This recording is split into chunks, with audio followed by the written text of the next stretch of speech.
in your experience, I mean, I guess it's not a very long experience, but what makes a good language teacher? I think someone who is a careful listener and can pick out what the specific student's difficulties are, and then after a lesson can think about this and how they can help them improve on this specific matter. I think personalization is very important. You see, this is something I read recently. It says language is a tool for acquiring knowledge, and the follow-up is speaking is a byproduct of knowledge acquisition. How would you comment that? I feel there is too I would much. say listening is listening is more important for knowledge acquisition and reading, I would have said. Also, if you were to learn history, listening would be better than reading books. No, listening and reading over speaking. But I think discussion is a good way of knowledge acquisition, because you discuss different points of view, for example. But I But in would order to say, discuss, you have to have prior knowledge. How yeah, can you you have to discuss have something? read or listened. As I said, you have to have read or listened to. So if you're knowledgeable about the topic, do you think it would be difficult to speak about it? So don't you think that the problem with language learners, I'm not just talking about English, the problem is that they're not knowledgeable on the topics they want to talk about. The way usually people go about learning languages is they acquire knowledge through their native language, but then try to learn vocabulary and grammar in a foreign language and try to have discussions on subjects they've acquired through their native language. You see what I mean? Yeah, okay. You see what I mean? So people acquire knowledge through their native language, and then they learn, because when I say knowledge, I don't mean vocabulary and grammar, I mean proper knowledge. Yeah. And they learn vocabulary and grammar, and they expect to be able to have discussions, say on the topic of history, in a foreign language, having acquired the history knowledge through their native language, not through English or through the foreign language. Yeah, and this is why CLIL, CLIL, is quite popular in English teaching now. It's like learning different subjects through your target Yes, language, like as opposed international to. schools. Yes, Yeah, yes. yeah.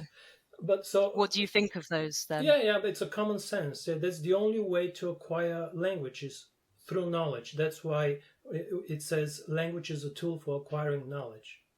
But I feel there is too much emphasis on speaking. And would you agree that that's the case, or you think that because you said speaking is the most important thing, and that's how we learn language?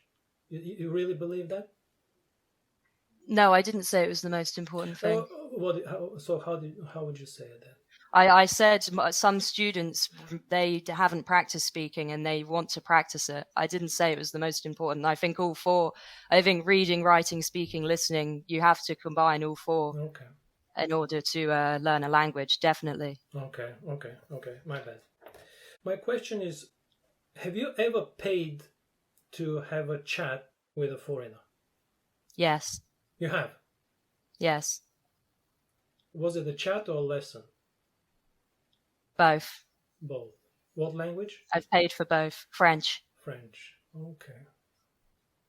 And you see any benefit in doing so? Yes, because I think the more I practice speaking, well, for the speaking side, the more I practice speaking, the easier I find it to bring words to my head in a conversation Okay, in the moment. let's finish with this. Sorry to interrupt. Practice speaking. How you define this combination of these two words, practice speaking?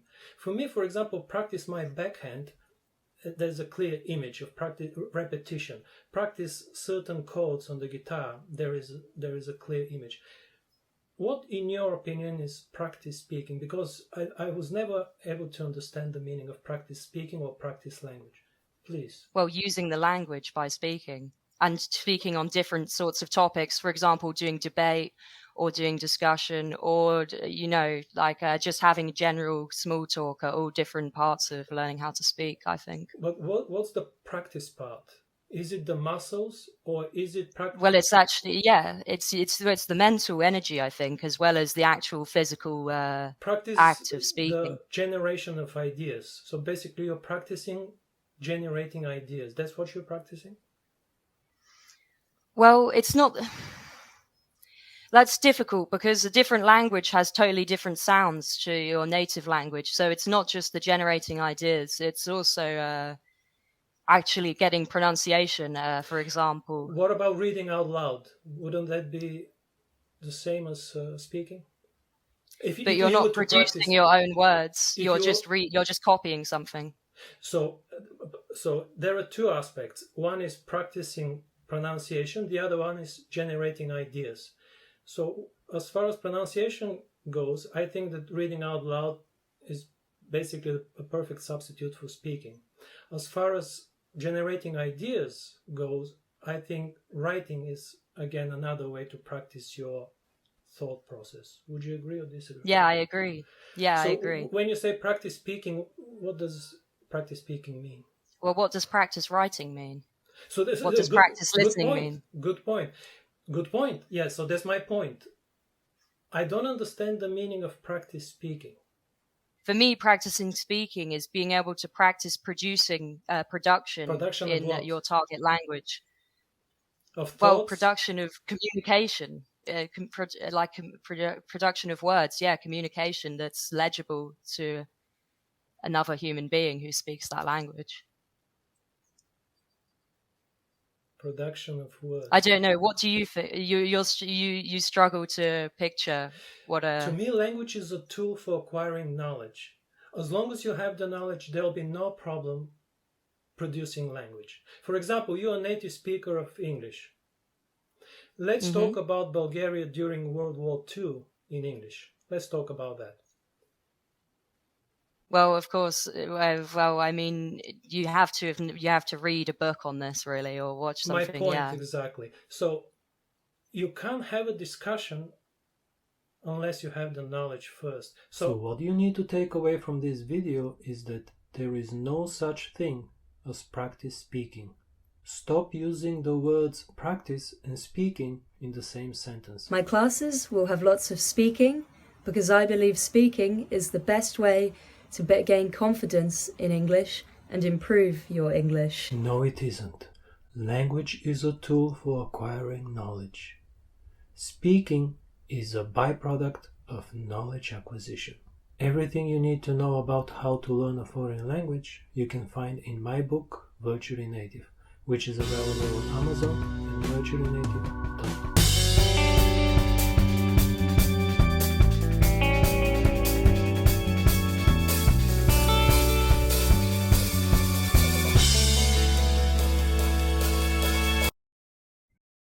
You have one life. Don't waste it.